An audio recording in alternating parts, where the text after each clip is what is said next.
Welcome to GGT Sports Fantasy Premier League. In the last game week 24, I had 75 points, which saw me get a green arrow. Ramsdale is one of the players that gave me a clean sheet. David De Gea had a 2-point return, which I think he could better, as Arsenal don't have a game week in the next game week 25. João Cancelo rewarded those who gave him the armband with a clean sheet and was rather unfortunate enough to be without an attacking return, as no player has taken as many as 6 shots during the game week so far. The only return in midfield, had 2 returns in midfield, that is for Diogo Jota and Jared Bowen, who was initially fortunate to score via deflection, but then unlucky not to add a second when Ben Foster tipped his effort onto the post. Now Diogo Jota delivered, as he got 32 points as I captained him, which means that's double, and that was a late captaincy swap from Bowen to Jota. What was surprisingly was that all the 3 forwards failed to get on the score sheet, as King and Dennis mustered up just 1 shot between them. It was a defensive approach from Roy Hodgson, whose team have recorded the second lowest expected goals figure during the game week so far, only ahead of Norwich. Let's move on to the transfer plans. Damari Gray took a knock, where he limped off with a hip injury against Newcastle. Although Frank Lampard gave a fairly positive assessment after the match, he has been ruled out for this game week, and that is very sad for us. So my current plan is to sell Douglas Luiz for Rafinha, and also because Rafinha has never been away from my team, Gray will sit on the bench for the time being, as Rafinha wasn't usually quiet. He was unusually quiet in the 6-goal thriller with Aston Villa but hopefully it was just a bit of jet lag after his international endeavors. The benefit of that move is that if Everton were to get a double game week in, say, game week 28 or 29, which I think is quite possible for Gray, he will already be in place, because he's also got a game week 27 fixture. We hope that he gets well so that he can be available for selection. This also frees up Aston Villa slot just in case we get sprung with their double game week.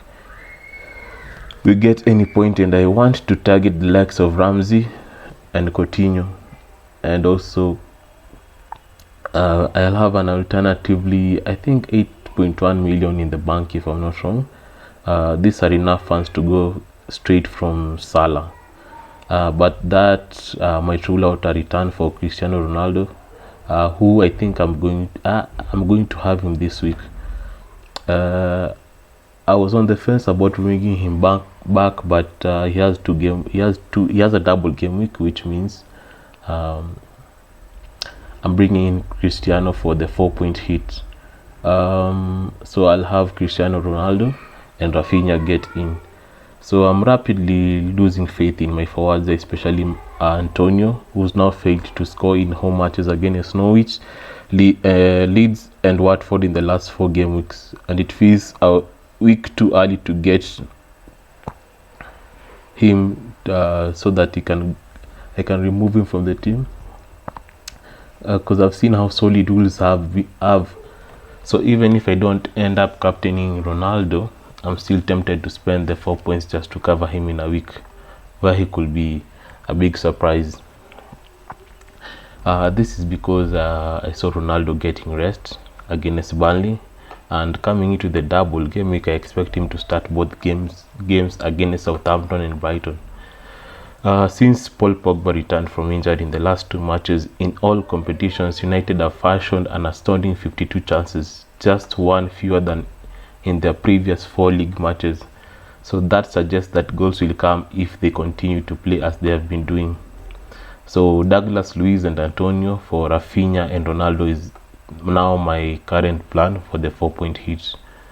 So the team will set up this way. David De Gea will be in goal, as he has averaged in his last 7 league matches, but he's averaged an impressive 4.6 saves per game in that time.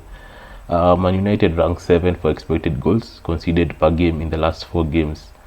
With the first leg of Man City's Champions League round of 16 tie coming on Tuesday, where Kyle Walker is suspended, it will be a huge surprise to see Cancelo given an arrest against Norwich. If that does happen, hopefully Livramento is restored to the Southampton starting lineup, which they have a trip to Old Trafford. Spurs are ranked against the bottom 4 teams for expected goals conceded in game week as it stands in game week 24, despite previously looking to have made improvements under Conte. Wolves have averaged 0.9 expected goals per 90 minutes in the last 8 game weeks, with just Brentford, Burnley and Norwich bearing worse. So Jared Boy remains as the standout midfielder across the last 6 game weeks, whereas he's earned a league high of 59 FPL points. I'll have Bruno Fernandez, who was unfortunate to see an assist ruled out against Burnley, where he created a total of 7 chances in the last 4 game weeks. No player has fashioned as many as his 17 attempted assists, while Bowen is the only midfielder to attempt more than his 12 shots. Watford is still awaiting their first goal under Roy Hodgson, who shapes them in a 4-4-2 formation against West Ham. With Dennis and King fairly isolated, but a double game week 26 to come means the pair will regrettably stick around for Brighton's visit this weekend. The Seagulls, however, rank amongst the top 3 teams for expected goals conceded per 90 minutes in the last 6 games, only bettered by Chelsea and Arsenal. So if Cristiano, which I have Cristiano in the team right now, he'll challenge Bruno Fernandez for captaincy, but it's the midfielder who comes into the double in better form with 4 goal involvements compared to Ronaldo's 2 over the last 6 matches. Since Rangnick took charge in game week 15, Ronaldo has averaged 0.53 expected goals per 90 compared to 0.31 for Fernandez. But with his increased creativity, Bruno wins out when we look out at expected goal involvement for 90. With a figure of 0.64 compared to 0.59 for Ronaldo, it is a close one. That's partially why I like to own both of them. But it's the midfielder who's wearing the armband for me as it stands. So this is how the team will look. I'll have De Gea in goal. I'll have Trent Alexander, Cancelo, and Davis. If Cancelo is rested, then Livramento will step in. I'll have Rafinha, Jota, Fernandez, and Bowen in the midfield. Then Ronaldo, Dennis, and King as forwards. The captaincy will fall under Fernandez. So I wish you a happy FPLing. See you all in the next game week, and hope we get a green arrow.